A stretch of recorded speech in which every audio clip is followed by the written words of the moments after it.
133 to 100. The Sacramento Kings get a big-time W against the number 2 seed, the Memphis Grizzlies, with no John Morant and no Steven Adams. We're live from the Golden One Center. We're going to break it all down. I felt like a lot of people are excited, but during the game, you saw a lot of displeasure from this team, from this unit, right? And rightfully so. Because if you have 24 turnovers, you probably don't win this game if John Morant and Steven Adams play the game, right? It's one of those things where you got to add the context and just keep it real, because on this channel, we always keep it real. And we got a lot of fans on the court once again, shooting free throws, chanting, light the beam. It's a great time. You got to enjoy every single win, without question. Beggars can't be choosers, and this organization has been terrible the last 16 years. This is the first time they've been relevant, and they're solid. They're really good. They're 27-19, okay? The Grizzlies are 31-16, so they're about 3 games in the loss column behind the number 2 seed. The Grizzlies are on a 3-game losing streak. They lost to the Lakers, they lost to somebody else, and then they lost to the Kings tonight. I am upset that John Morant took the night off from a ankle soreness.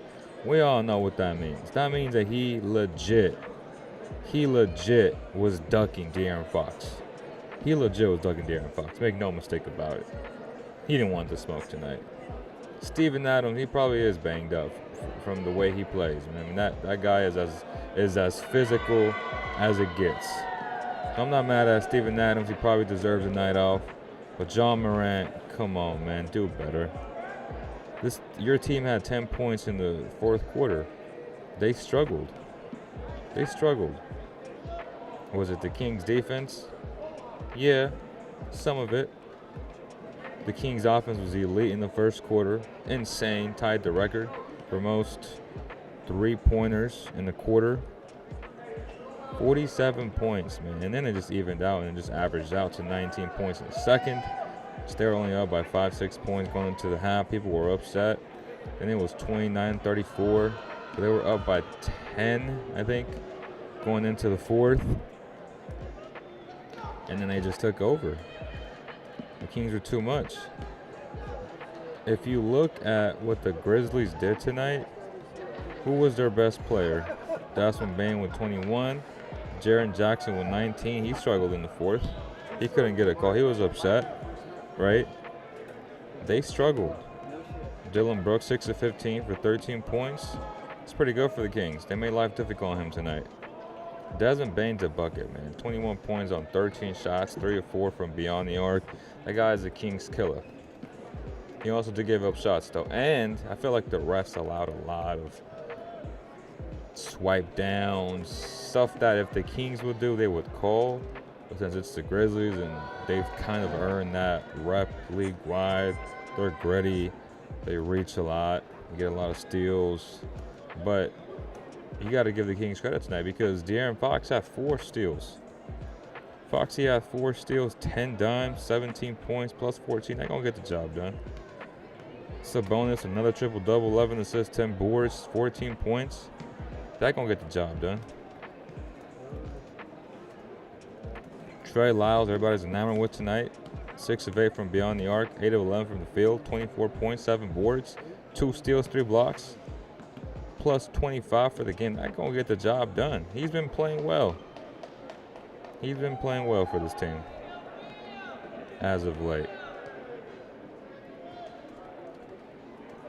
Again, I'm not upset that they won. I am very happy that they had to win this game. The last game was a blunder. You cannot allow that to happen. You got to win that game. Just imagine. This would have been the 8-game winning streak. Now the entire league talking about them. Like, damn. Right? Everybody talking about them. So, a missed opportunity, but they took care of business tonight, and that's all that matters, right? That's really all that matters. How's everybody doing? I'll get to you guys in a little bit. But before we do, man, huge shout out to a new sponsor of the CK platform, crazy antojitos in the south of Sacramento. They got a ton of snack type of desserts, right? As you guys can see on the screen here, it used to be the old Pizza Hut. Beautiful bathrooms, beautiful architecture inside. They did a great job, my boy Alex, and really upgrading it, renovating it. They use Gunter's ice cream, so the best of the best. You always gotta love some Gunter's ice cream, man. It is elite at its finest, man. I tell you guys what, this is some good ice cream. And then they got paletas hechas a mano, like, man, they got some great stuff. Good vibes only, baby. Crazy antojitos. Huge shout out to them. It's a great spot to take your kids or just take a date. I'm serious. Take a date there. If you in the South or if you anywhere in Sacramento, it's a great spot to go to. Clean, family oriented. They close at 10 p.m. So if you had a game and you leave a little bit early, you can still catch it and get yourself a good milkshake, get yourself a churro, an elote, something, man. But again, huge shout out to them. The old Pizza Hut is now, it's going to be one of the best antojito spot in all of Sacramento, man. I promise you guys that. Social media going to be popping once we take over. And again, good vibes only. Huge shout out to Crazy Antojitos. Let's get back to the game. 133-100. What a win. Harrison Barnes was just on fire. The Kings were 10 for 10 at one point tonight. That was ludicrous. And he's the one that missed the shot, right, to stop the perfection of the night. They were 10 of 11. Then it was 11 of 12 with Trey Lyles. But Harrison Barnes hit the first 5 3-pointers. And then Keegan hit 3 of them. That was 8. It was ludicrous to see how well they shot the ball in that first quarter. Again, historic first quarter, tied the record for most threes. 47 points is a lot of points. What was disappointing is the fact that they scored 19 points in the second quarter. But, you know, things average out at the end of the day. That's just how it goes, man. How's everybody doing? What's up, my guy Charlie? Make sure you guys smash that like button. I'm going to put the link in so y'all can call in. Hey, Charlie, call in right now, bro. As a matter of fact, let me put that link in the bio, man. Here it is. Click that, and it should get you in. The Grizzlies went at Kevin Huerter all night. He couldn't find his man in transition, got blown by, and missed every rotation. Kings closed it out when he finally went to the bench. Let's check it out. Kevin had 21 minutes tonight, 2 of 7, 5 points. Yeah, it was one of his finer nights. He did miss a lot of assignments on defense. I mean, I tell you guys every night, he falls asleep on defense. We got Lance Woods doing a little show in front of me, close to the court right now. That's my boy, man. He's funny as hell. But Malik Monk, he stepped up big tonight. 24 minutes, man. 13 points, 8 assists, 9 rebounds. He finally broke out of this slump. He needed a game like this where he doesn't need to necessarily score a lot, but needs to impact the game in different areas. And he did tonight. He had 8 dimes, 9 boards. That's going to get the job done. Now, he's not great defensively. He's a liability on defense. But his offense is really good when he's clicking. He makes others around him better when he's clicking. And I was telling Lance, and we had a long conversation. I feel like this team is dead on going to make the playoffs, and that's what they really want, because this roster in the playoffs with the lack of depth, and yes, they won by 33 points, but, you know, add the context to it. They had 24 turnovers, so it wasn't a perfect game by any means. And if those two guys play, they probably don't win this game. So I always say this, man, every single show, and y'all know I've been consistent with this. Wins mask weaknesses. They got to upgrade on the bench, period. Period, man. You know, Charlie always brings up Josh Richardson. That's a good name, right? A lot of people bring up Mason Plumlee. That's a good name. And when you're going to look at the analytics right now on B-Ball Index, but Malik Monk. He needed to break out of his slump, and he did tonight.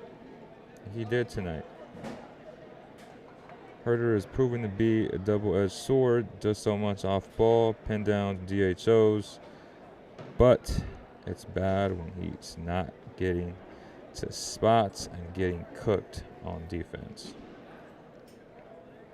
What's up, Leo? What's up, my brother? Josh, light the beam. Props to Mike Brown.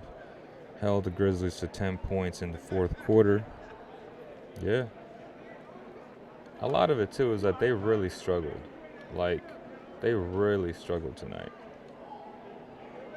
However, the Grizzlies were up 22-5 with Morant. So, yeah, the Grizzlies are really good without Morant. I'm just saying. They had an off night tonight. Playing on a back-to-back, right? Again, on this show, we're going to keep it real. We're not going to be homers. Because last game, y'all was upset. It's just the same way I was. They should have won last game, and they didn't. It was a blunder. They've had too many blunders like this all season long. They should have a better record, without question. So, am I being greedy? Maybe. But I know this team needs upgrades. And if you don't want to see it or admit it, that's on you. But this team needs upgrades. Will they make any moves? Who knows? But they definitely need to.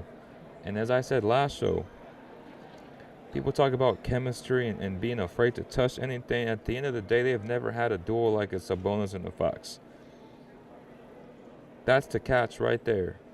When you have two guys of that type of level playing at a high level, then you're going to be just fine, bro. My boy Charlie. Yes, sir. Let's add Charlie to the screen. Charlie. What's up, Charlie?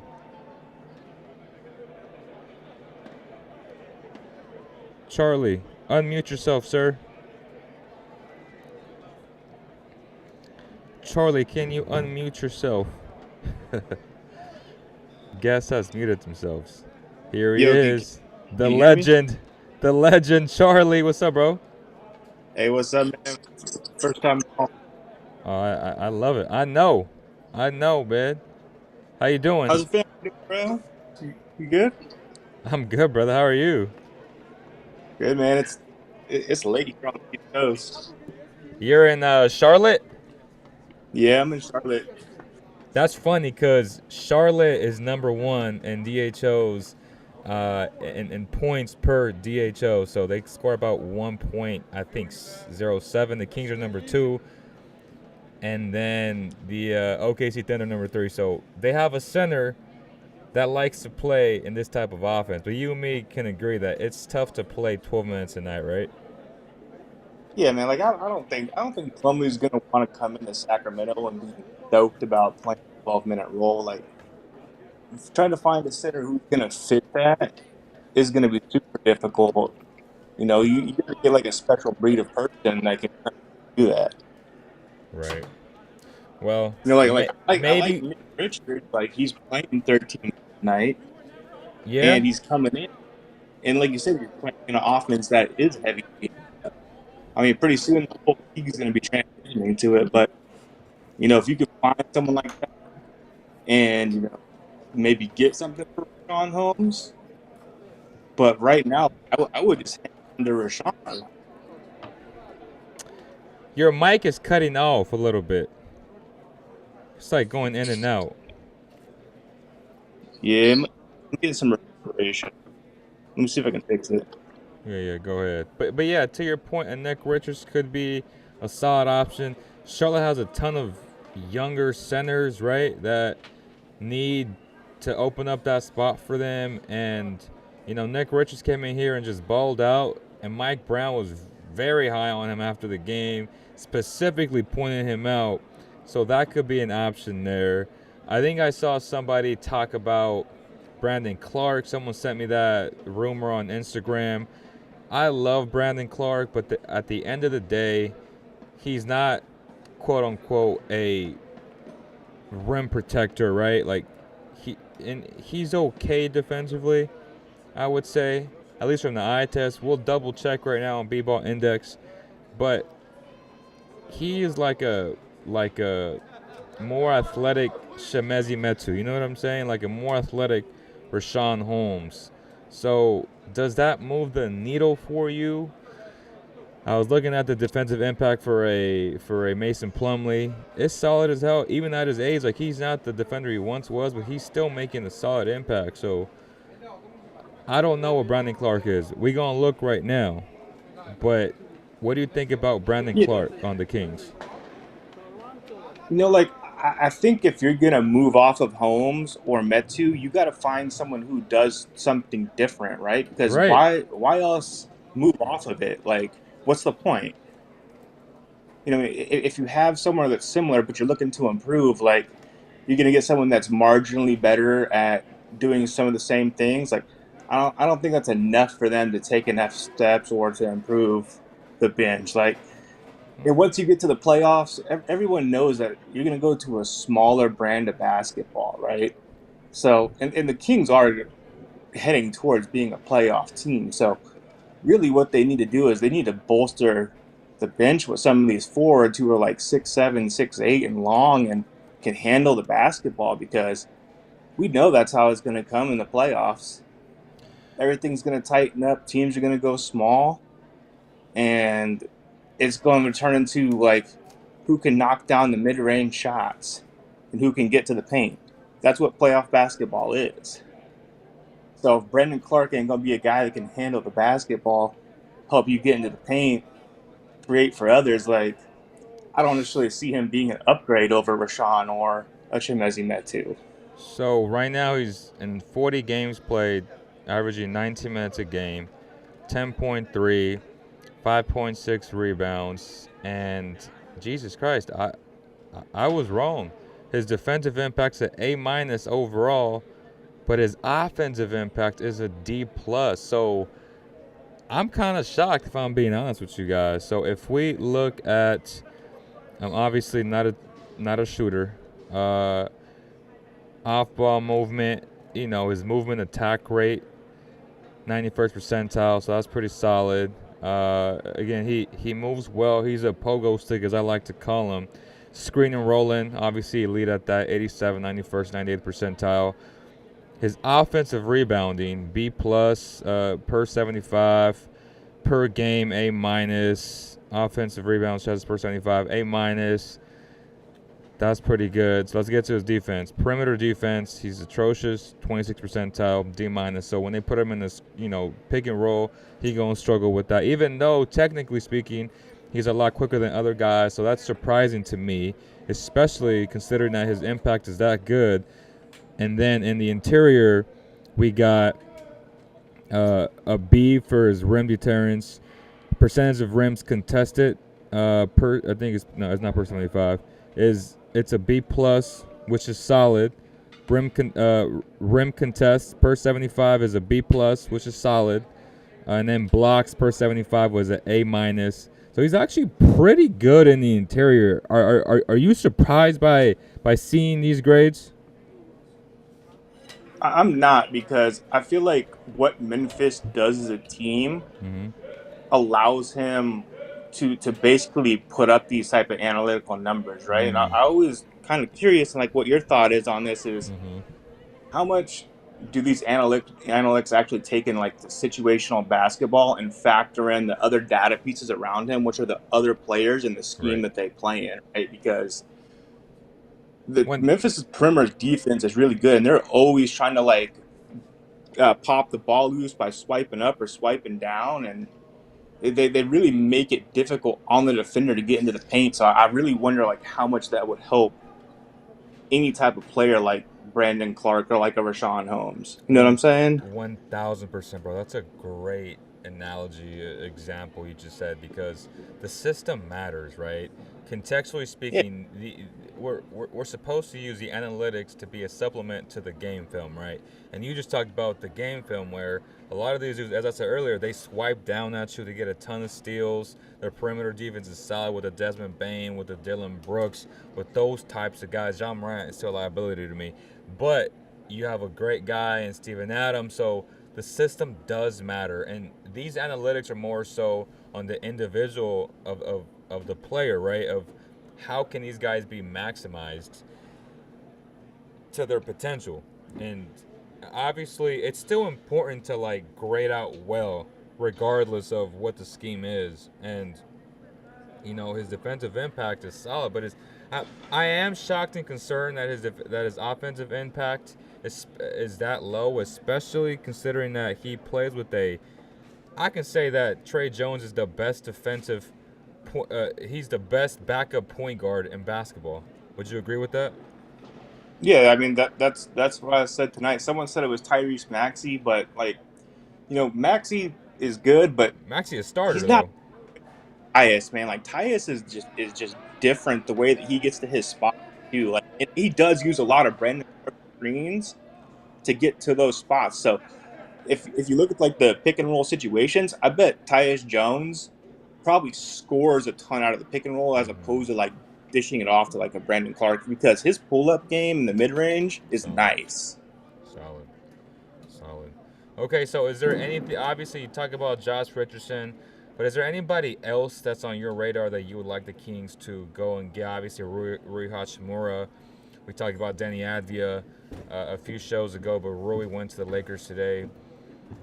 Are you kind of shocked Yeah. that the Kings didn't or we don't know if they did or they didn't, but seeing that he went to Lakers, would you have liked to see a Rui on the Kings?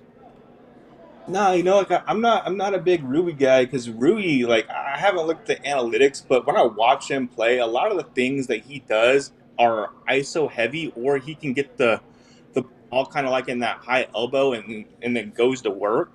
I kind of see him more as like a ball stopper, and the Kings have this like movement offense where literally they're swinging the ball around all the time, and Rui to me just isn't like that type of like he's not that swing man who's going to swing and make that extra pass. He's kind of the guy that's going to stop the ball and go into So these he high has an iso. offensive impact of a D, defensive impact of a C minus. And to your point about his one-on-one total isolations, he's a B plus. Let me see the percentage of total isolation effective field goal percentage is a D. So yes, he So is a he's guy that does stop the ball. But now if we add your example from earlier, I think the offense matters as well in Washington because Kyle Kuzma is the same type of guy that stops the ball a lot. And I just feel like the culture that he's in right now doesn't help his game at all. I feel like if you put him on the Kings, and you just plug him in, he's gonna automatically get better because the flow of this offense is just so nice to watch, and you kind of have to move the ball if you're playing on his team. You know what I'm saying? Yeah, and I would say that's fair because honestly, the price that they paid for him is what 3 second round picks. Like second round pick has about a 33% chance of playing NBA minutes. Like it's not very high. And I'm not even talking about being like someone that excels in the NBA, just getting on the court, it's like a 33% chance. It's pretty low. So, get him for 3 second round picks, like yeah, take a shot on it. But I do feel like there are better options, and around the league, when you look, you see players who do things that the Kings do, like a Josh Richardson, where he's a guy that can score off the DHO. He can get the ball off a pin down and score. He can um, be a pick and roll ball handler. He's played point guard in the league for Miami um, and for Philadelphia for stretches. Like, but Rui is a nice player. Like, you know, I think where I struggle sometimes is like saying, "Hey, this guy is going to develop," Yeah. and kind of projecting a player forward like you kind of just did. And maybe he does project out better, but it could be the culture in Washington. But if you look like year after year, it's been the exact same thing over and over again, even without Kuzma, right? And to your point right here, I'm looking at his on-ball perimeter defense. It's been bad. It's a D plus. It's in the 40th percentile. So that's where I would prefer a guy like a Denny Advia, who was actually pretty elite on the ball this year, and his defensive impact has been so good. A guy that could project a lot better in this type of an offense, right, where he's not shooting the ball well, but his looks are going to be so much better playing with Sabonis, playing with Fox. And then if you add that defensive versatility at 6'9", I like that better in my personal opinion. I don't know how you feel about that, but we'll look at Josh Richardson's analytics right now. Go ahead. Yeah, no, like I like Denny a lot because if you look at Denny and you see the way that he kind of operates, he Mm-hmm. can kind of operate that Draymond Green type offense where he's a guy that he can make the pass, he can defend, but you can count on him to make the right pass to get somebody else a basket or put them in position. Like that's what I've seen from watching him. Like I haven't dug into his analytics at all, but just based on film, like he's a guy that's going to make the right play, even if he doesn't shoot the ball well, like a Draymond Green, right? And he's going to Right. defend at a high level, and he's going to take points off the board. Like I think he would be way more valuable to a team like this, Yep. I and agree. really are a lot of forwards out there we could get. Like I know people are talking about like the McDaniels twins, like Mm-hmm. their game offensively is really really nice, but what's the kind of like their role going forward? Like, how do they fit into a role in Sacramento going forward? And honestly, why would those teams want to trade a guy like that? Like they hit on them late in the first round or second Right. round, like already hit. Like, why are you gonna trade those guys for an opportunity to maybe hit on another guy like that? So I Right. think the options are limited to like an Avdia or a Josh Richardson. Like, I'm not looking around the league at a lot of guys saying, "Hey, they're gonna come in and they're going to impact the team." Right. Right. So Josh Richardson's offensive impact's a B, so you were spot on there, but his defensive impact's an F. So I'm curious to see. Ooh. So his 3-point numbers are pretty solid. B's all across the board here. His one-on-one, well, he's not a good isolation player. He's 27 percentile, is a D. But his total isolations impact is a B plus, so that's good there. I want to look at his his perimeter defense. So his perimeter defense isn't bad. I mean, it's a B, which ranks him in the 71st percentile. I wonder where he's struggling. Well, Uh, I mean, San Antonio as a whole has been a terrible yeah, defensive team this year. that's Like, true. god awful. And it may be true. Like he may be at the point in his career where he's made his money, and maybe he is like a defender because he has taken on a larger offensive role as his Right. career's progressed. That may be true, but I feel like historically Josh Richardson has been a decent defender. Yeah, I feel like that too. But I but feel but, like but that that too. could just because I am a fan of Josh Richardson. Like I'm a fan of a lot of people that come through the Miami Heat organization. Like Yeah, I mean they do he's a B a job. on his on-ball perimeter defense is a B, so that's a lot better than a lot of dudes on his team. It's his interior defense, which again, contextually speaking, I don't care if you're a guard. Obviously, like the Drew Holidays are special, right? Like the No, Marcus Smarts, those guys are going to do everything, interior, perimeter. But when we talk about like a Josh Richardson, like a De'Aaron Fox, I don't care what they do out the rim because I'm not concerned about that because their offensive load is just so big. yeah, man, he can do and mimic a lot of the things that you would get from Kevin Herter, like to where you don't have that drop off when you Hmm. bring in. Like, I like Davion Mitchell from a defensive Right. and energy, Offensively, he's but been bad. he's not a creator, man. Like he's not going to be the guy that's like, hey, I'm going to run this pick and roll. I'm going to get Rashawn some buckets, But Josh Richardson is that type of guy where he can come in and work. Like when Malik Monk doesn't have it going, like you put the ball in Richardson's hands, he can make something happen for someone else. It may not be the most efficient, but it's probably going to be better than putting it in Davion's hands and letting him attack. Right. So Cody says, "What's the deal with Brown's use of TD? I haven't seen anything that would warrant him getting DMPs. And aside from tonight, Monk has been unplayable when he's not hitting shots. Any insight there? I'll let you answer that because I know you're a big fan of TDs. And I'm joking by the way, but you know, I know how you feel about TD. So go ahead. I think it all comes down to shot selection and decision Hundred making. percent. Because he's one of those dudes where if he comes in and it's kind of like the Jamal Crawford effect, where Jamal Crawford, if he came in and he made the first basket, like he was about to go off. And the same thing with Lou Williams. Like Lou Williams came in and made a basket, you know he's about to go off. But if TD comes in and he misses a basket, that's when it's like the shot selection starts to get really bad, and then the decision making. And that's really what it comes down to me. It's really nothing else, because he's not like a terrible defender. He's a high energy guy. Right. It's just when there's 21 seconds on the shot clock and he's pulling up, I'm like, come on, Right. man. He's not a And good that defender, but yeah, like to your point, his offensive decision making is just terrible at times and just pisses me off. it's one of those things that becomes contagious, right? Yeah. Like he starts, and then Malik Monk, is jacking up a 3-pointer with 20 seconds on the shot clock. Like it's one of those things where you get one bad decision maker that comes in, and it does become contagious. And that's my whole gripe with TD. Like Right. Right. he's not bad, but there's better options. Oh, for sure, and that's why I laugh. Because, oh, well, I don't want to trade TD. I'm gonna trade TD in a heartbeat if I get anything better. Which is not, again, no disrespect to him, but there's a lot of dudes in the league that are better than TD. Although his stats don't show it, I thought Rashawn Holmes brought it and made his defensive presence felt tonight. He's better when the game is more physical. That comes from Edward. Yeah, I thought Rashawn was solid tonight. I was just waiting for the negative tweets saying that he gave up that foul against my guy from Stanford. Yeah, he fouled right away, but then he got to end one.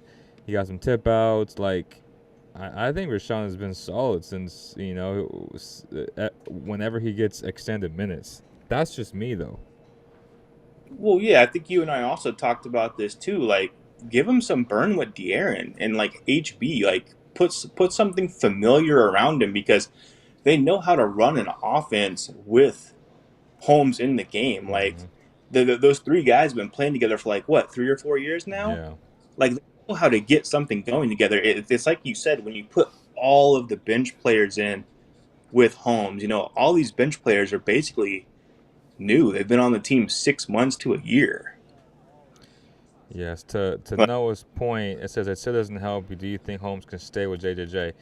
To be fair, there's a lot of dudes who really can't guard J. JJ is one of the better defenders in the league, and he's solid offensively. So, yeah, yeah, JJ's going to be like he's one of those guys that legitimately, as much as I don't like the Grizzlies, him coming back makes them a contender. You know what I mean? Like what he does defensively hmm, is insane. Like that half court pass that he picked off tonight, like that's something where it's a momentum changer, because I can't remember who was leaking out, but if they hit that pass, the Kings go on like a 6-0 run right there. He right. stops that, brings it back down, and changes the game with that. Like it's just those type of things where he's always in the right place or anticipate. Jonathan Isaac could be a nice piece off the bench, says Noah. I know you've been bringing him up. I just saw the highlights before going on live. He looked really good against the Celtics. I saw the church clip as well. His pastor saying he's fully healed. I thought that was a cool moment for him. I've always been a big Isaac fan, but again, his injuries do concern me. Whether his pastor says he's fully healed or not, and he looked phenomenal tonight. But is it worth the risk? Because he's not a guy that makes 10, 12, 15. He's a dude that makes, what, 17 per? Yeah, I think it was like 17, 20 million or something like that. He's got a pretty nice deal. I don't know how many years he has left on the contract. Like Let's check. that's the big thing. I mean, you can hold money for a while, but if it's like a 5-year deal and he gets injured, this year or next year, and he's out for 2 more years, I mean, that's when it's like really starts getting difficult. Is what does he look like down the line with the injuries, and then the next contract that you give to him? Like what is the long term prospects of having a guy like that? So he's at And 17 4. like he's a guy that could have a JJJ impact. For sure. For sure. He was one of And the elite defenders before he got hurt. yeah, and depending on like what, like that's the other question too. Like, what would you have to give up for him? Like, Mm-hmm. is he worth a first round pick? Maybe. I you know I would say so, because Oof, it's with hard. It's hard draft is because of just his as injuries. It's hard because, but obviously, talent wise, he's 100% worth the first round pick. But because of his yeah. injuries, you got to take that into account, man. I think all teams are looking at that like this better be a super protective first. If not, it's going to translate into a second type of deal. You know what I mean? Yeah, I mean, because the question also becomes like, what contracts do you send back? Like, you'd have to Mm-hmm. send back Holmes, and you'd probably have to send back Davion because who else on the Kings outside of the starters are really making that much money? TD, no, well, TD's making four.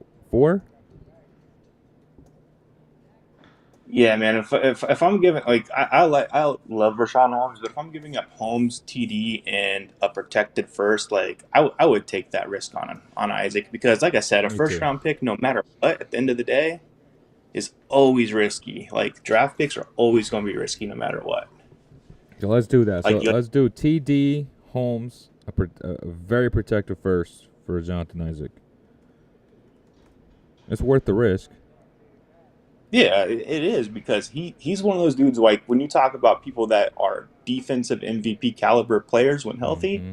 that's him Mm-hmm. without question. Like Still 25 he's years a guy. old. I feel like he's missed two Exactly. years. And that was the crazy thing. Like people were talking crazy about Zion last year. Like Zion, like talking like Zion was done. Like he's like 20, 21 years old. Like injuries early in your career, like Brandon Roy played without any meniscus in either Right. year and still played for like 8, 9 years at a high level. Like these dudes can do that. Jared So Vanderbilt would be a great addition, obviously. I feel like we talk uh, about him every single show, but the Kings ain't got a 23 or 24 first round pick to offer, and that's what the Jazz want. yeah, and I'm kind of curious what the Jazz are going to do because they have to trade Jordan Clarkson. Mm-hmm. Like they have no option to, and I wonder if they're going to attach Vanderbilt as part of that deal to bring back like a big name player on another team. Right. Right. What are we Because doing with PJ Dozier? I don't know. I feel like his contract's going to come up, and they just going to move on from him. But yes, go ahead. Yeah, because I mean, everyone talks about like the Raptors are. Everyone acts like the Raptors are going to sell, the Jazz are going to sell. But if you're the Jazz and the Raptors, you have so many. Like, why would you sell low when you could use everything that you have to just go up and buy high? You know what I mean? Like the Kings aren't gonna. The Raptors aren't gonna sell like an OG and Anabi to the Kings for Keegan Murray and a couple round picks. No, if you're gonna sell OG, you're probably going to package him with a contract like Fred and whatever picks you have to go get someone who could be like who's an elite player in the league. They should do that. That's how I look at it. They They should do should do that. that. Yeah. Yeah. But Like I feel like they're closer to just blowing it up and just getting assets, which is not a Raptors thing to do because the Raptors, they're a well-ran organization. They've been really good for a long time now. They got one of the better, presidents in basketball, Messiah. Bobby Webster's a great GM. So it's gonna be interesting to see what they do. We saw the whole JJ Redick comments about that something's gonna happen, right? That someone's unhappy or two people were unhappy or something like that is interesting because, or sorry, not JJ Redick, but CJ McCollum. When CJ said that, and it's not a good look because he is the VP of the player association or honestly, man, it's probably Fred. Like uh, it's probably it's Fred. for sure Fred, but who's the It's other probably one? Matt. Is it Gary Trent? Is it OG? Because OG is like the fifth guy in usage on that team. So I'm thinking to myself, like, something has to change, man, because OG should not be the fifth usage, player on that team. OG is really good. Yeah, OG is really good. Like I would love to have OG, and you know Everybody what? Like does. you know, I think Keegan has a chance to be a nice player, but he's also a guy when I look at him, like he's going to be 27 years old when he's going to be moving on to his second contract in the NBA already. So you're already going to be committing a ton of money to him as he's like hmm heading into what like his age 32 season at the end of that. So trading a Keegan Murray for someone like an OG, if they could do that, like I 100%. would still do that because OG 100%. is what I hope Keegan becomes. Exactly, man. And people are just against speeding up the process, right? We traded Tyrese last year to get better. If you can get better right Exactly. now, you go get yourself a 25-year-old OG on a great contract, very friendly. And yeah, maybe his once a contract ends, you're going to pay him about 25 per, but he's worth it because he's a defensive player of the year type of guy every single year if he's healthy, 100%. And he's a guy that can get you 20 points a night. Yeah, and he's a dude who's just entering like the beginning of his prime. Like I feel like Mm-hmm. everyone knows like that age 25 to like age 30 is when these dudes really start taking off. I mean, look at Sabonis right now. Like everyone act like he's kind of like a finished prospect. I don't think so. I think he's got this year, and I think next year he's gonna. I think he goes to another level next year because Yeah, I feel like the game as they progress through their career really starts to slow down for them. That's what we're absolutely. seeing right now. How much draft capital do we have in the cupboard right now? So right now the Kings are kind of stuck with the whole Kevin Herter stuff to Atlanta. It's gonna be hard to give up a 20 to 24. So right now, if they don't talk to Atlanta and unlock all that stuff, they can't offer. They can only offer a 2028 because of the stepping rule, which makes it very difficult for them to actually make a move, right? So it really tides their hand. I know people are unhappy with, DP. Mudasuka says, tell him to shut the heck up.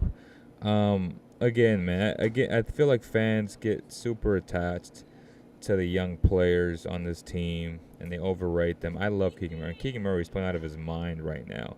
But the reality is OG's a better player by a sizable margin. I don't think it's even close. If you can get a 25-year-old OG to go along with this timeline that I hate to use, but 25, Fox 25, to Sabonis 26, that's pretty solid, bro. I mean, this guy's a 6'8" freak who's defensive player of the year type of guy who can get 20. I mean, that's what we want Keegan to be. Yeah, and I think that OG is the type of guy where if you can integrate him quick, by the time you get to the playoffs, like I think you're in a playoff series and are probably going to win that playoff series and move on. Especially if you're the 3 seed facing a lower seed, like he's one of those guys that kind of takes you to the next level and kind of moves this franchise along quickly. And ownership groups got to love that because they've been losing money for the last few years, and you get this team in the playoffs, it's going to be great. Like he does a lot. OG would do a lot organizationally for this team, also, not just like wins, but organizationally. So We're RP says OG doesn't shoot the ball like Murray. Murray's a sniper at 22. Um, sniper, that's for sure. I think his shot alone puts his potential over. Let me shed some light on the situation because right now a lot of people are having down years in Toronto. It's just one of those situations right now. Fred's having down year. Gary isn't amazing by any stretch of the imagination, but OG being a guy that's OG was hooping this year when everybody went down, right? Siakam, Fred, Scotty missed a few games. Like OG was showing the potential that I see in his game to be really good offensively. So contextually speaking, his percentages are going to go up, and OG's always been the type of guy that has shot 38 to 39% anyway. So yes, this season he's shooting, below his standards, but he's a really good shooter every other year except for this year. But in this offense, his shot quality is going to go up tremendously. So you got to take that into account, right? If you put Keegan Murray, which again he's a better shooter by definition, because I mean that boy got a strap. But if you put him on the Raptors, his percentages are going to be lower too. You know what I'm saying? Yeah, and like I don't want to come across like I dislike Keegan Murray. Like I Right. like Keegan Murray. He's Yeah. got a lot of Love Keegan. proof. Like yeah, if he starts to attack closeouts at a higher level and gets like any semblance of a mid-range game, that would just change his career right there. But he doesn't have that right now. Like he doesn't have that counter move to go and attack the closeout, especially like off of these screens and DHOs either. Like the foot speed's like just not there right now. Yeah. You can see it. Defenders recover on him so quickly. But if he can change that and the game slows down for him, yeah, he could be what OG is for sure. But OG defensively is really where it changes the game. Like you can take OG, you stick him on the other team's best player all night, and he's going to deny the basketball. Deny And I feel it, like get that's steals, defend the rim. I mean, that guy is a freak defensively. And to people, just to add some context, both Charlie and I are not saying that we don't love Keegan. We love his upside, right? The things he's doing now, we're loving it. It opens up the floor for Sabonis and for Fox. But the reality is there is a window of opportunity right now in the West. It's so wide open that if you get a guy like OG, it could really take it to the next. That's how good he is defensively. It could really take it to the next level, man. So that's why we're so high on speeding up the process now. And it's not like you're trading for a guy that's 20, 29. Like this guy is 25. So there's still room for him to get better as well. Yeah, I mean, he's a year older than Davion Mitchell and Malik Monk. Like this 25 is not old. Like that, like I said, that's hitting the prime right there. Like that's the beginning prime in the NBA. 100%, bro. Well, Charlie, I appreciate you. I know it's late over there. It's again, I'm glad you finally called in, man. It's a pleasure, reading your tweets and I appreciate you always commenting, bro. Like it just helps a lot. I got love for you, man. So keep doing your thing, brother. Yeah, man. Hope you have good health, Leo, and I love the channel, man.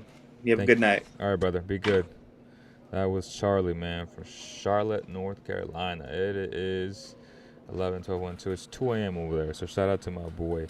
If anybody else wants to join the live conversation, make sure you guys do. I would love to talk to anybody else. RP, you're always dropping some knowledge, some good nuggets there.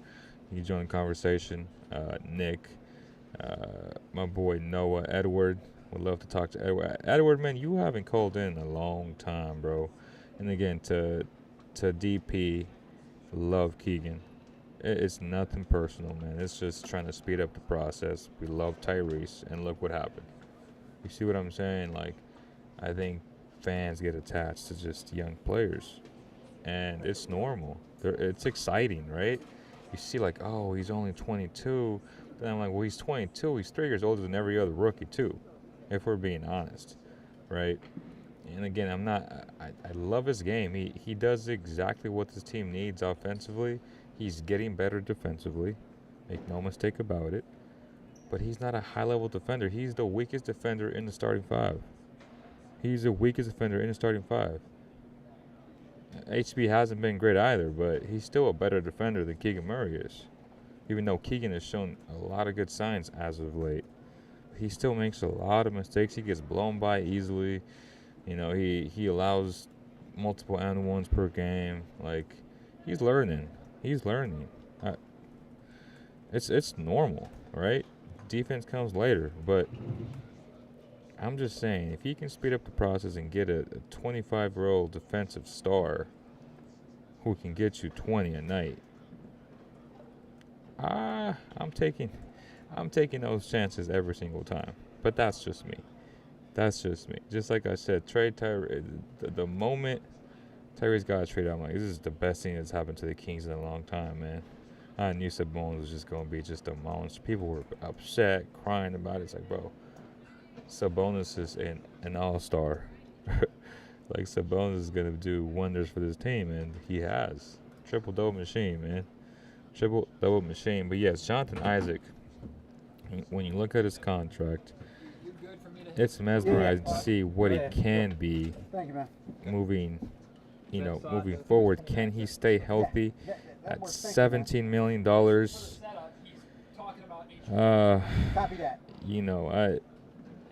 It's a lot because he's always injured, but He's getting paid $17 million. He is a free agent in 2025. So if you get stuck with this contract, that's a lot of dead weight. If he gets injured again, but if he plays maybe 75% of what he was before the injury, you got yourself a hell of a contract, because that guy is another defensive superstar.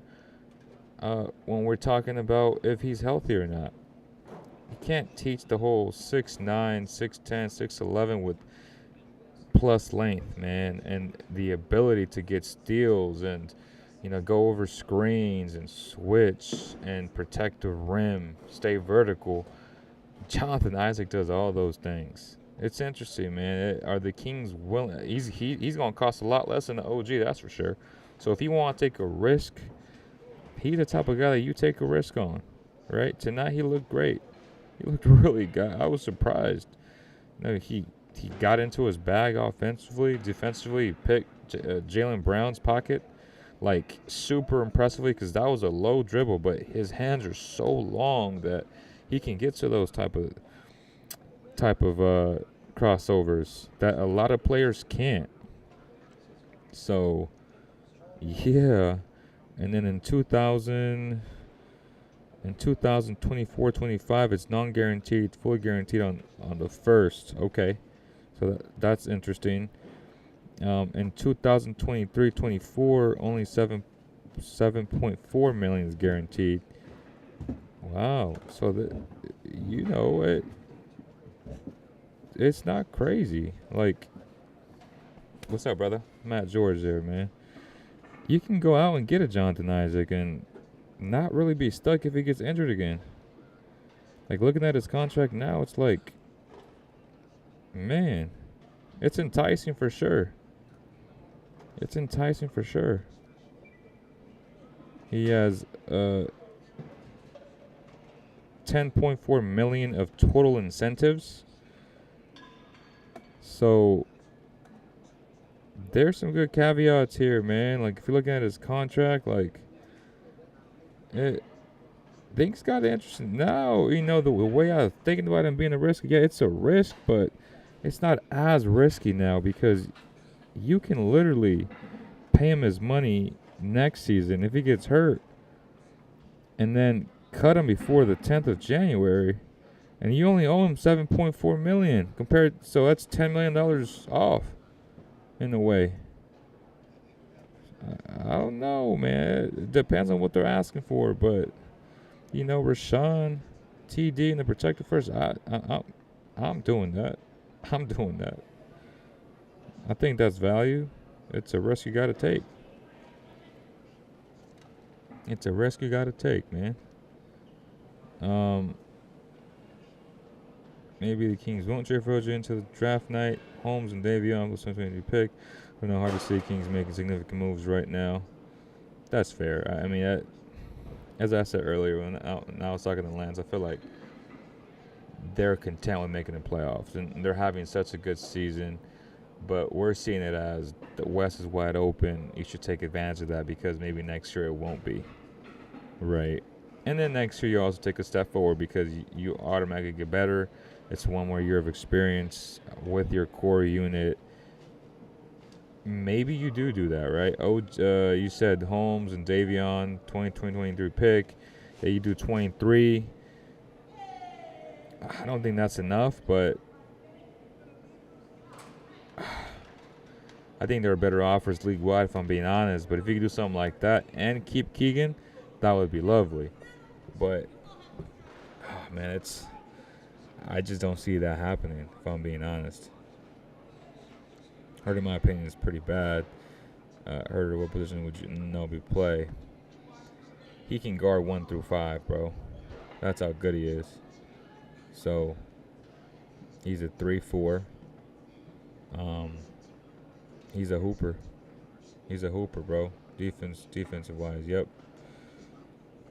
Do you think Monty or the front office thinks that with right now this move this year could be a year for a deep playoff run, or is there contentiousness is it getting there and pushing next year? Right. So I think that's what we're talking about, right? Where they may be just content with making the playoffs, having a first round series, home court advantage, which would be huge, and moving forward next year, maybe you can get two guys at $13 million a year, and you have at the minimum $26 million, right? If you don't bring HB back, you're going to have some money to play with.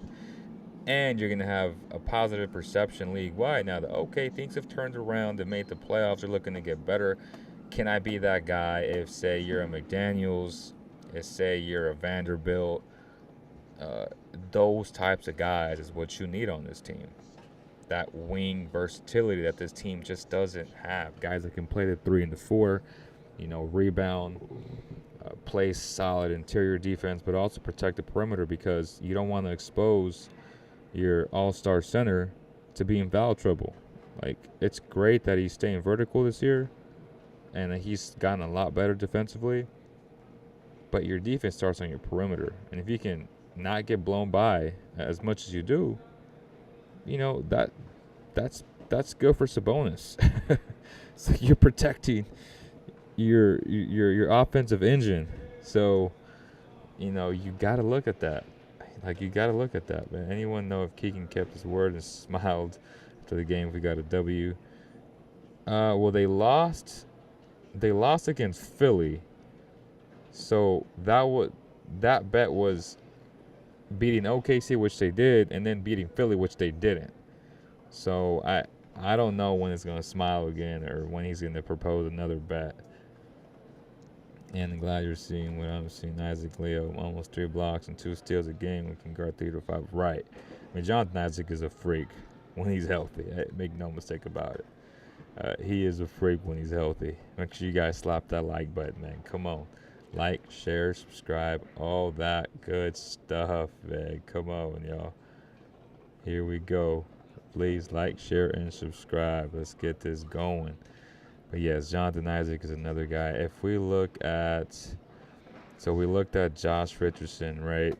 Defensively, we've looked at Mason Plumlee. Let's look at what Nick Richards does. Nick Richards. R-I-C-H. This mic is hella heavy, but it hurts my wrist. Okay, so defensive impact's a C-, offensive impact's a B, finishing is an A-, playmaking is a D, right?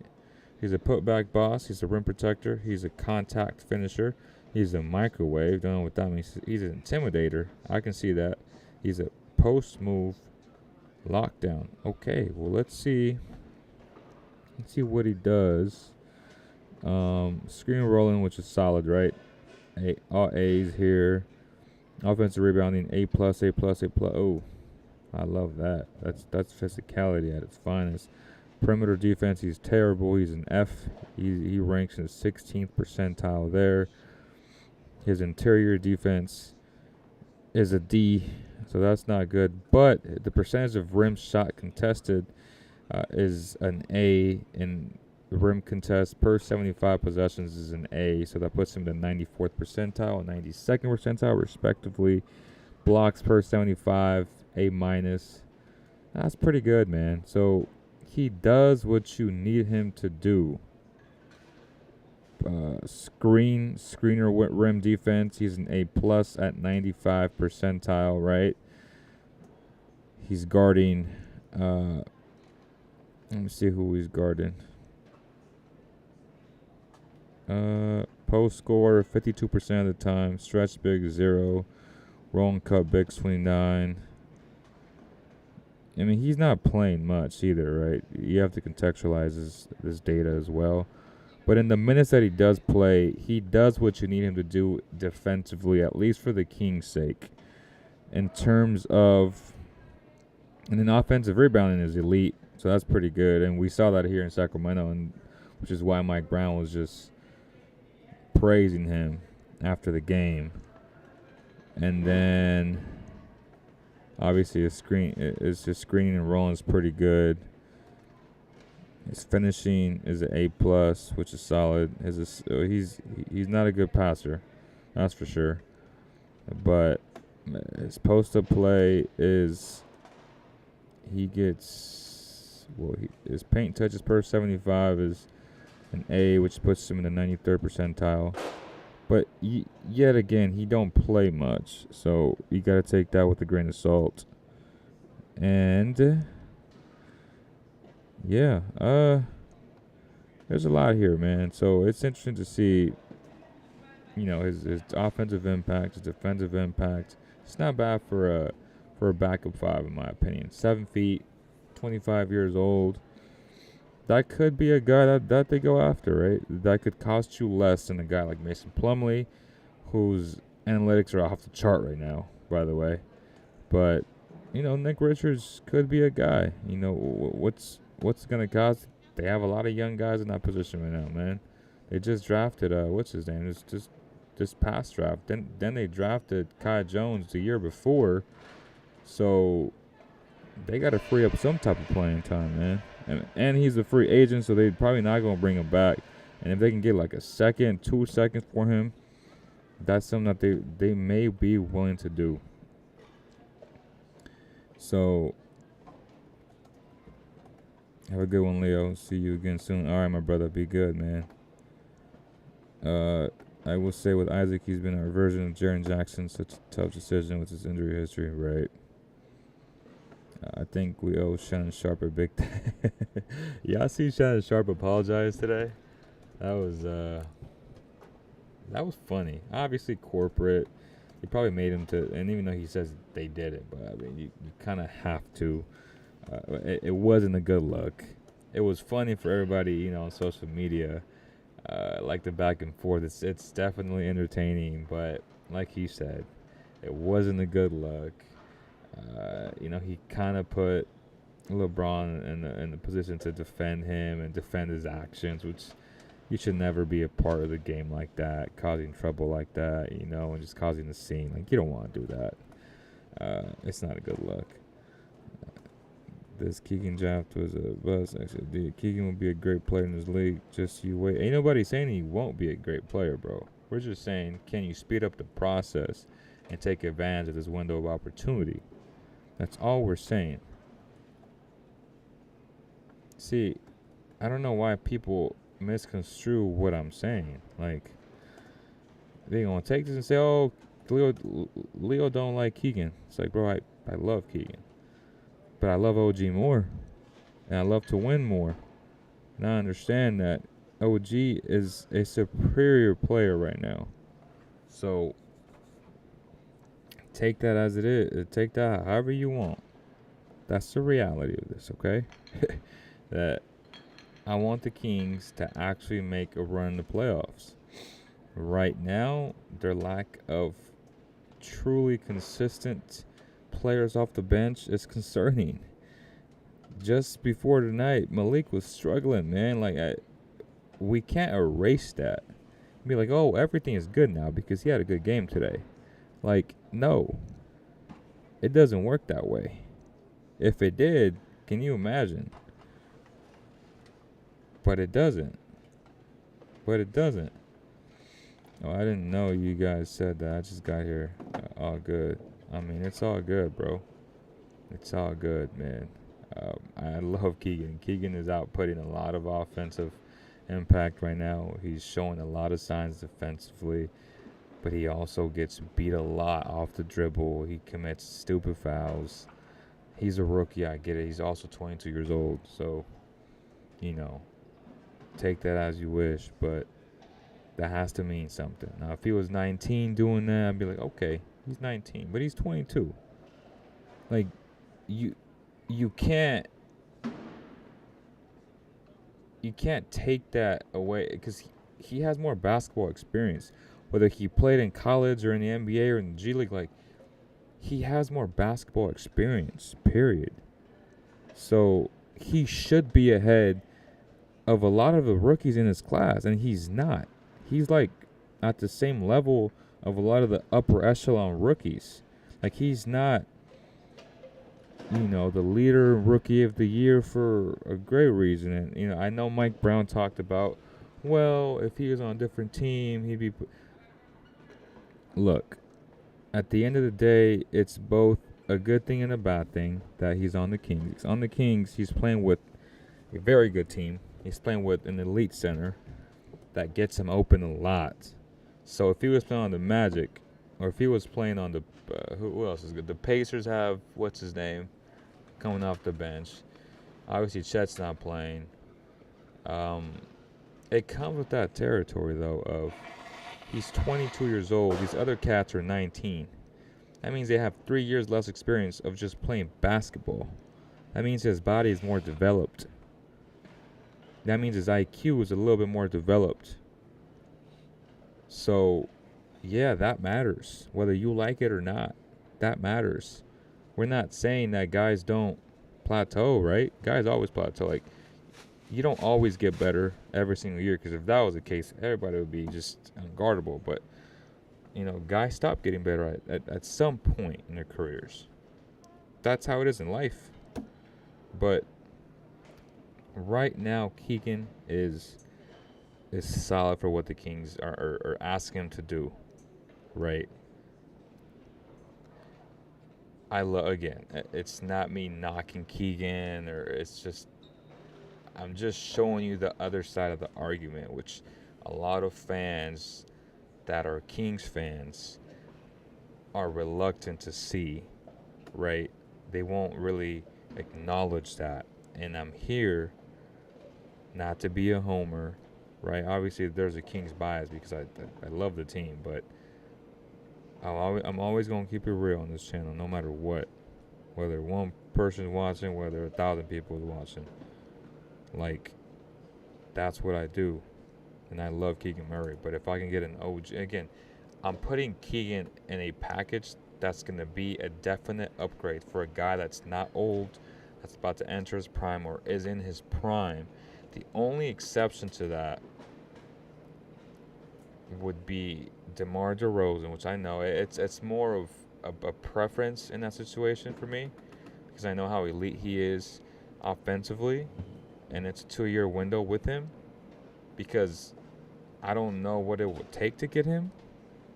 But I ask people, I'm like, well, if in this hypothetical world, would you take not even 2 final appearances, 1 final appearance, or keeping Keegan Murray? Like, if there's a way that you can get drastically better by trading Keegan, and you're guaranteed a final appearance, are you taking that or keeping Keegan and risking not making the finals ever, or like in the next 10 years? I think I would take a finals appearance. Me.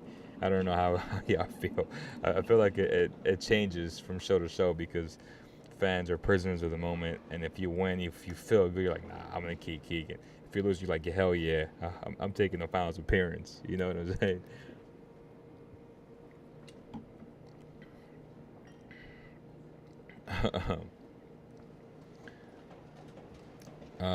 Leo, are you going to the All-Star game in Utah? I'm gonna say no. I got the application, but now with the kid and the responsibilities that I have here, it makes it a lot tougher. I do think both guys are gonna make the All-Star game. We're gonna have Kevin in the 3-point shootout. Keegan's gonna make the rookie game.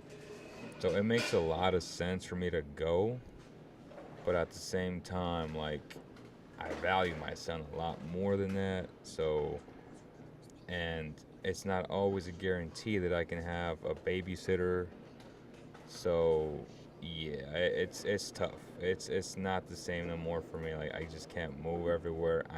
Although I am going to Arizona for the Super Bowl, say Thursday, Friday, Saturday. I'll be flying back Sunday morning as of right now, unless things change. But we'll be doing a lot of cool content over there, talking to the Hall of Famers, etc., for the pod.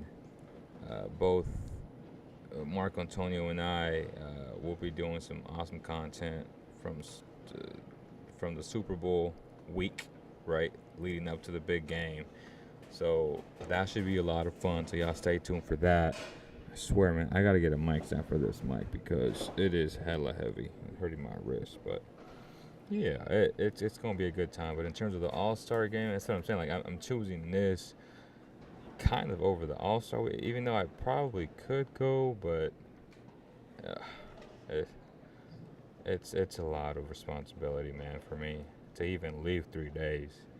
I just see a bigger opportunity in terms of, meeting certain people that I'm probably going to meet in Arizona. But yeah, that's true. I mean, we can make a big Keegan Splash trade if we can, make it similar to the Halliburton trade and go for right. And then that's all I'm saying, brother. Like that is all I'm saying. I'm not saying I'm just gonna give him away for a bum or for like a mid-tier player. I'm saying if you can include him in that type of a deal that makes you that much better, you have to consider it, man. Like you have to, like fans gotta detach themselves from the situation now and think big picture. Because when Money made that trade, it was a big picture trade. Like, okay, Sabonis is just good. He's gonna make us just good. Because we have another guy in Fox that needs to be unlocked. So now we got 2 of those guys. Can we add a third? Just a defensive superstar like that. So that's all. Get that for sure. Do we have anybody in the skills challenge or 3-point contest? Keep it going. Yes, sir. Like I said, I think I think Kevin's gonna make 3-point shootout. Keegan gonna make the game. Fox makes the All-Star game. He's for sure gonna be in the skills challenge. You might even put some bonus in there, which would be fun because then you got teammates going to butt against each other. I think that's gonna happen. I really do. Like I really do think that's gonna happen. Both Sabonis and Fox are gonna be in that in the skills challenge. And one thing to note, Fox is gonna have his baby around that time, so he could have his baby on that day, that weekend, maybe the day after.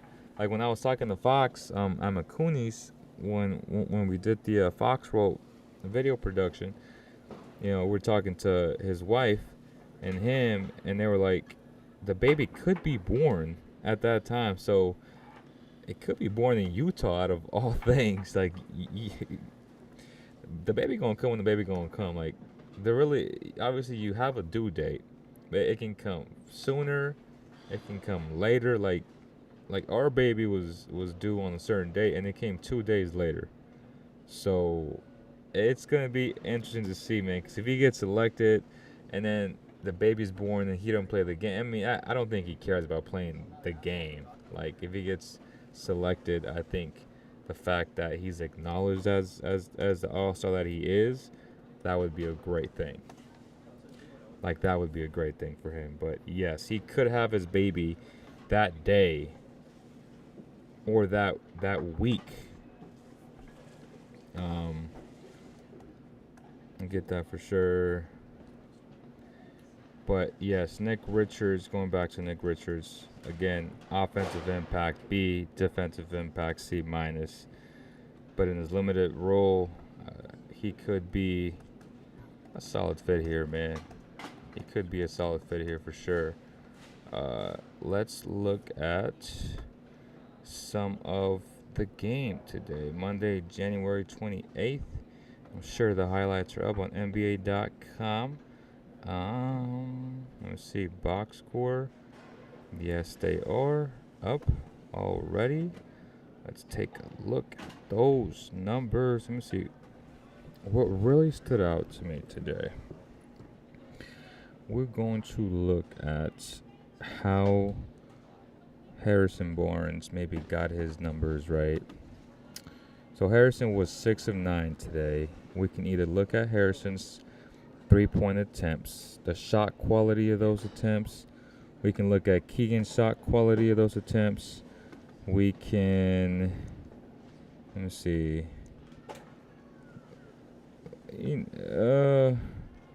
Let's look at Harrison Barnes's. Let's look at HB's for to kind sure. of start this homestand. Okay, so on this first one we see You see the offense initiation here. Domas is going to attack. The defense is going to collapse. And Domas already knows where HB is. Great step through here, right? And not a great pass, but the idea was there. Great catch by HB, and he just is locked and loaded. Boom, boom, right? Hits that first three, sets the tone. I'm like, okay, that looks super smooth there. And it's crazy because he legit made 1, 2, 3, 4, 5. His first 5 threes, so they're all going to go in, right? I think it's one of the most fascinating things I've seen in a long time.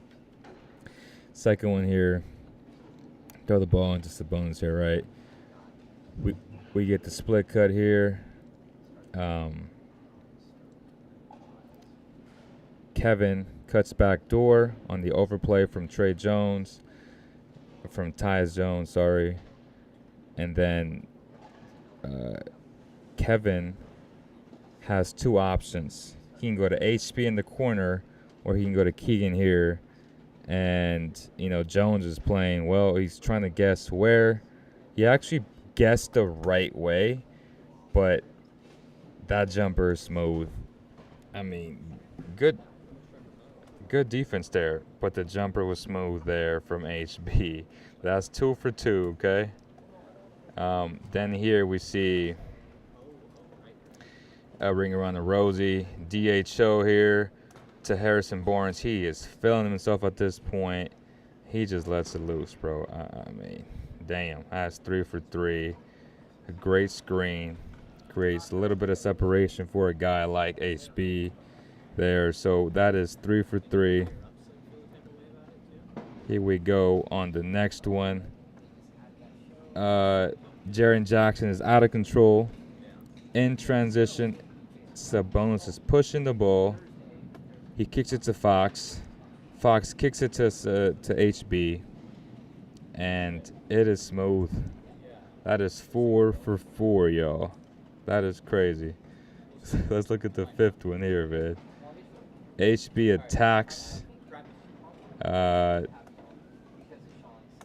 me see. HB is going one-on-one against Jaren. Ooh. See, at this point, this is not something that HB really does, right? Like, he's 4 for 4 at this point. He got arguably Defensive Player of the Year in Jaren Jackson. He's like, bro, I'm going to size you up, crossover, and just pull up. I got a little bit of space, and that is smooth. Jaren Jackson's like, oh, my God, that is 5 for 5. So that was fun to watch in person. Fans are going crazy at this point. The Kings were 10 for 10. Kings were 10 for 10 from beyond the arc, man. That was crazy. But it was a true joy to watch Harrison Barnes just go crazy there. I'm down for Mason Plum. If we sign Dwight Howard, that would be great for our bench plus our union with Malik Monk. I forgot. I actually forgot about that. They actually did play together. Have you seen PJ Washington's analytics? I wonder if he'd be a decent smaller backup, a smaller pickup, or Sadiq Bey. So let's look at PJ. Let's look at PJ real fast on B-Ball Index. PJ. Let me see. Is it PJ dot? Okay, it's PJ dot. PJ Washington. He's a closer and a teardropper. His offensive impact is an F. His defensive impact is a D. His three-point shooting is a B+. His finishing is a C-, and his playmaking is a B. Let's look at his perimeter defense, though. He's a C-, which puts him in the 43rd percentile. So, not good, but not terribly bad. I mean, especially on this team. Let me see his interior defense, which he needs to be at least solid at. For the most part, he's pretty solid. He got B's and A- all across the board, so that's good. So he doesn't move well without the ball. His finishing isn't great at all. His 3-point shooting has been B's across the board, so that's not bad. His openness rating has been a D, so they've done a poor job of getting them quality shots, I would say. And in this offense, that's going to be like at least a C+, B-, because a lot of dudes get open shots on this team. So that should improve there. You know, he's 24 years old. He fits with what this team is doing. What would it cost, though? I think that's the big question, is what would it cost to bring in a guy like a P.J. Washington? So those are the metrics on B-Ball Index. Let me know what you guys think in the comments below. That is P.J. Washington. Going to be an exciting All-Star game for sure. But yeah, man, we saw what Harrison Barnes did. We saw what Keegan did. Let's take a look at, I don't know if they've uploaded anything yet, but let's see if they did. Some game day tradition. Let's see what Coach had to say after the game. That's a good team in the locker room down there. Well coached, play hard. Yep. They're long, they're athletic, they're experienced, but I got to give our guys credit. Our guys did a nice job tonight. You know, I thought there was a stretch where we got a little sloppy with the basketball. And we weren't touching the paint and spraying, and we've been pretty good with our spray 3 attempts, and we went through a little stretch where we struggled with it a little bit, which allowed them to make runs at the appropriate time. But great team win. I thought defensively in the second half we were good. We did some things schematically based on our foundation, Right. that were pretty impressive, where we gave multiple efforts and we rotated and contested shots at a pretty high level. It was fun to watch. A lot of great performances, obviously, starting with the 12 made threes in the first quarter. You know, it ties an NBA record. We obviously broke the Kings record of 10 made threes in a quarter. But the reality of it is, most of those shots, I think HB had a step back one, but most of those shots that we made were shots that we preach and drill almost daily with the way that teams are playing us. And so our guys did a fantastic job just keeping the game simple offensively in that first quarter. It was beautiful to watch. It was about as near as perfect game offensively as we could have played. Domas, obviously, another triple-double. It's almost expected now, which is crazy, just because of the way he's been playing the game of basketball. I thought Trey, Malik, and Rashawn were huge off the bench for us tonight. And not just with their scoring. I thought defensively they were really, really big. But more importantly than their defense was their ability to rebound. Their ability to rebound and let us get out and run. You know, that contributed to the 30 fast break points that we had. But I jumped our team pretty good this morning about our inability to rebound against Philly. And Malik got an earful from me, as well as a couple others. And I must say, you know, he stepped up and showed out with the 9 rebounds tonight, 7 of them defensively. Malik now, got an earful. I don't know if he's capable of getting 9 every night, He's not getting but 9 every night. he definitely can rebound, and we need him to rebound when he's on the floor. And he showed that ability tonight, which was beautiful. So a lot of great individual performances from our guys, but I really felt Foxy set the tone for us towards the end of that third quarter and going into the fourth quarter with his defense. His defense was unbelievable. He had 6, 7, 8 deflections tonight. 8 deflections. He was extremely active. His ball pressure was fantastic. And being the head of the snake on that end of the floor really gets the rest of the guys going. And so he was fun to watch. Not all offensively, he's always fun, but defensively he was really fun to watch tonight. And his leadership too. He took over down the stretch, making the right calls. There probably was in the second half 3 or 4 times in the huddle. I went in and I just said, "Foxy, what you want?" And he took over the huddle and told the guys what to run and where to go and all that other stuff. And when you start to get that consistently, it's pretty good. Fox was pretty good today. You know, his box score numbers, you're like, oh, well, he had 17. I'm like, yeah, but he had 10 assists, 4 steals, 8 deflections, as Coach just said. Fox was pretty good today, man. Like, he didn't need to put up 30 tonight. Everybody else had a solid contribution there. And when you get 20 from HB, 20 from Murray, 13 and 24 from Lyles, I mean, that makes up for it in so many ways. So to end this show, we're going to look at the standings. Let's see. We got Denver in first, Memphis in second, the Kings in third, sizably now, almost 2 games ahead of the Pelicans, who have lost 4 in a row. The Grizzlies have lost 3 in a row. The Nuggets finally lost. Who'd they lose to today? They lost to OKC. Look at that, 101-99. Okay. So Boston lost. Who'd they lose to? They lose yesterday? Let me see. No, they won yesterday. I thought they were on the run. They're 9-1. So who'd they lose to? So they've lost. Am I tripping or what? Boston.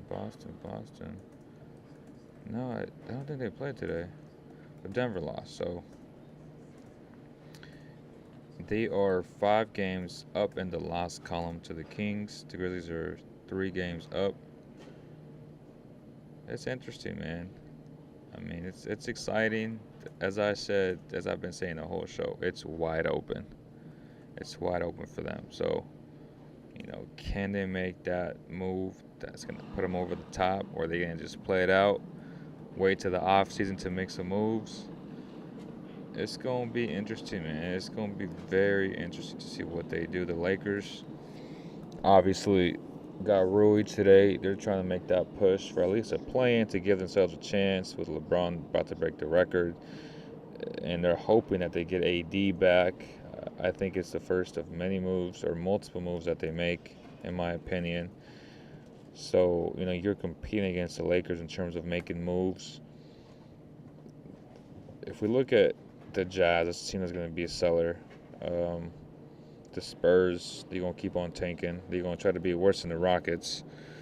So they're definitely going to get rid of some of their good players. They got a lot of good players on that team. Portland is in an interesting situation because they were playing really well for a while, at least in the beginning of the year, and now they've kind of fallen off at 22 and 25. They're where I thought they would have been. Because early on, like, their defense was really good. You know, Chauncey Billups was doing a good job. And now they've, you know, come back down to earth. And at 22 and 25, I mean, that's where I thought they'd be. Oklahoma is a game below 500, but they're only, I mean, they're tied in the loss column with the 6th spot. It's insane. I mean, they're only a game out of the 6th spot, which is crazy, right? Many's, you know, they haven't had Cat in a while. I feel like, you know, the Suns are 500. You know, can the Suns get back at full strength? Are they going to make some moves? It's like I'm telling you, man, the West is from top to bottom, man. There's a lot of parity there. There's a lot of parity. So what can the Kings do to really separate themselves, or do they just play it out? They got major weaknesses on this team, but they have enough strengths to really be in the top 6, in my opinion. But I think that's going to do it, y'all. It's been a fun night tonight talking to you guys, and I appreciate everybody that has stayed on the stream. Celtics lost to the Magic. Okay, the Magic. Oh, so they played the Magic today. Okay, wow. I hate Philly. They beat my Giants and the Kings on the same day. Oh, that's crazy, bro. That is a heartbreaker for sure. My guy, Will Elder. Well, I appreciate you, man, joining the conversation. Everybody joining the conversation. God bless you guys. I'm going to get home now. It's been a long day today. But, if y'all have any questions after the stream's over, you guys can drop a comment, and I'll get to it as soon as I can, or hit me up on Instagram at cowbell_kingdom or at basketballzoneofficial, wherever, you feel most comfortable. Talk to you guys. I try to answer everybody's DMs and questions, man. And then this will be available on iTunes, Spotify, wherever you get your pods, man. We're in this an hour and 30, so I'm gassed. I hope you guys enjoyed it. It's fun. I mean, it's always good when they win, right? And then we can talk about the things that they can improve to get better. That's always a good thing, man. But yes, light the beam, long down the line, bro. All right, Bass, appreciate you, man. Next one, y'all gotta call in, man. I want more callers. A lot of you guys are interacting all show, so I would love for you guys to join and just talk on the screen, man. But hey, that's gonna do it, y'all. Thank you guys so much for all the love and support, and I'll see you guys on the next one. Peace.